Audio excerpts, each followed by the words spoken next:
நான் தேவன் வசிக்கும் ஆலயமா? Praise the Lord. உங்கள் உடல் நீங்கள் கடவுளிடமிருந்து பெற்றுக்கொண்ட தூய ஆவி தங்கும் கோவில் என்று தெரியாதா? நீங்கள் உங்களுக்கு உரியவர் அல்ல. 1 கொரிந்தியர் 6:19. வானாதி வானங்கள் கொல்லாதவர், வார்த்தையால் விவரிக்க முடியாதவர் நம் உள்ளத்தில் வந்து தங்குவது எவ்வளவு பெரிய பாக்கியம்!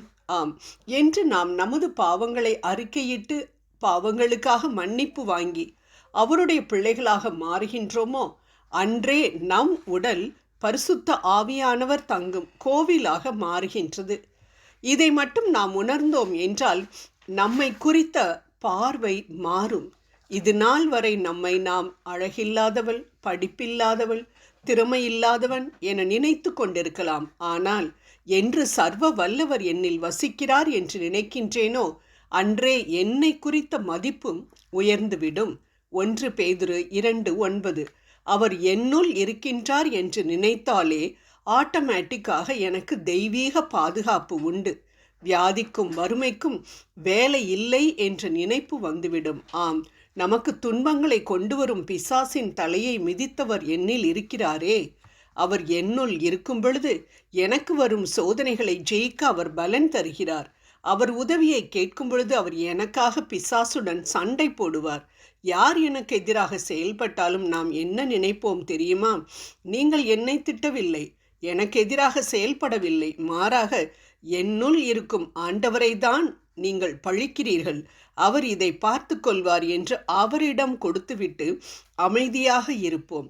என்ன மாறுதல் பாருங்கள்! இவை ஒரு சில காரியங்கள்தான். இதை போன்று எண்ணற்ற நன்மைகள் நம் ஆவிக்குரிய வாழ்க்கையிலும் உலக வாழ்விலும் நடக்கும். நம் வாழ்வில் மட்டுமல்ல, நம் வீட்டில், நாம் வேலை பார்க்கும் இடத்தில் என்று எங்கெல்லாம் செல்கின்றோமோ அங்கெல்லாம் அவரது தெய்வீக பிரசன்னம் நம்மோடு வருவதால் எங்கும் அற்புதம், எங்கும் அதிசயம்தான். இப்படி அதிசயங்களின் தேவனை நம் உடலிலும் உள்ளத்திலும் வைத்துக்கொண்டு நாம் ஏன் கவலையோடு சுற்றி கொண்டிருக்க வேண்டும்? காரணம், நாம் அவர் வசிக்கும் ஆலயம் என்பதை உணராமல் இருப்பதுதான். இதை மட்டும் நாம் உணர்ந்தோம் என்றால் நமக்கு பயம் ஏற்படுமே. அவரை வேதனைப்படுத்தும் வார்த்தைகள், செயல்கள் நம்மிலிருந்து வெளிவராதே. ஏனென்றால் பரிசுத்தம் நம்முள் இருக்கும் பொழுது நாம் எப்படி சேற்றில் இருக்க முடியும் என்ற பயம் இருப்பதால் உள்ளிருந்து மாற்றம் ஏற்படும்.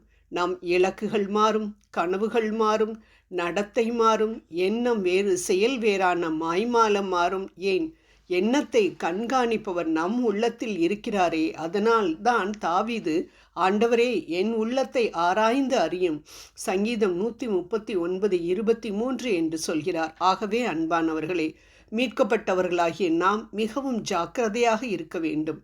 இந்த நவநாகரிக உலகில் இது என்னுடைய உடல், நாம் நினச்சா தூங்குவேன், நினச்சா எந்திரிப்பேன், நினச்சா சாப்பிடுவேன், யாரும் என்னை கண்ட்ரோல் பண்ணவே முடியாது, என் விஷயத்தில் தலையிட எந்த உரிமையும் எவருக்கும் இல்லை என்று மற்றவர்கள் சொல்லலாம். நாம் ஒருபோதும் அப்படி சொல்லக்கூடாது. ஏன்?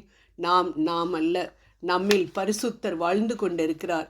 என் உடலின் சொந்தக்காரர் அவர். ஏனென்றால் தன் உயிரை, இரத்தத்தை கிரயமாக கொடுத்து என்னை விலைக்கு வாங்கியிருக்கிறாரே. அதனால் அவர் இஷ்டப்படி, அவர் சொல்படி தான் நான் நடக்க வேண்டும். இதை மட்டும் நான் உணர்ந்தால் போதும். விண்ணகத்திற்கு அவரோடு அவரது பிள்ளையாக விருந்துண்ண பாத்திரராயிருப்பேனே. எப்படி இதை செயல்படுத்துவது? முதலாவதாக நம் உடலினால் ஆண்டவரை கனப்படுத்துவோம். உணவு கட்டுப்பாட்டிலும், பரிசுத்த நடத்தையிலும், ஒழுக்கத்திலும், உடலை பேணி பாதுகாப்பதிலும், உடலை மதிப்பதிலும். இரண்டாவதாக, என்னில் இருக்கிற ஆண்டவர் வெளியில் தெரியும்படிக்கு என் சொல், செயல், சிந்தனை, முடிவுகள் அனைத்தும் தூயதாக காணப்பட வேண்டும். என்னை பார்ப்பவர்கள் என்னில் அவரை காண வேண்டும்.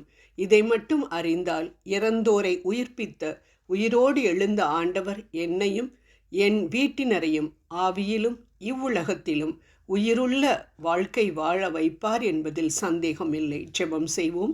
எங்களுள் வசிக்கும் எங்கள் ஆண்டவரே, அன்பு தெய்வமே, நீர் என்னுள் வசிக்கிறீர் என்பதை நான் எப்பொழுதும் மனதில் கண்டு அதற்காக மகிழவும், அதே சமயம் மிகுந்த நடுக்கத்தோடும் பணிவுடனும் தூய வாழ்வு வாழவும் எனக்கு அருள் புரியும். ஆமேன்.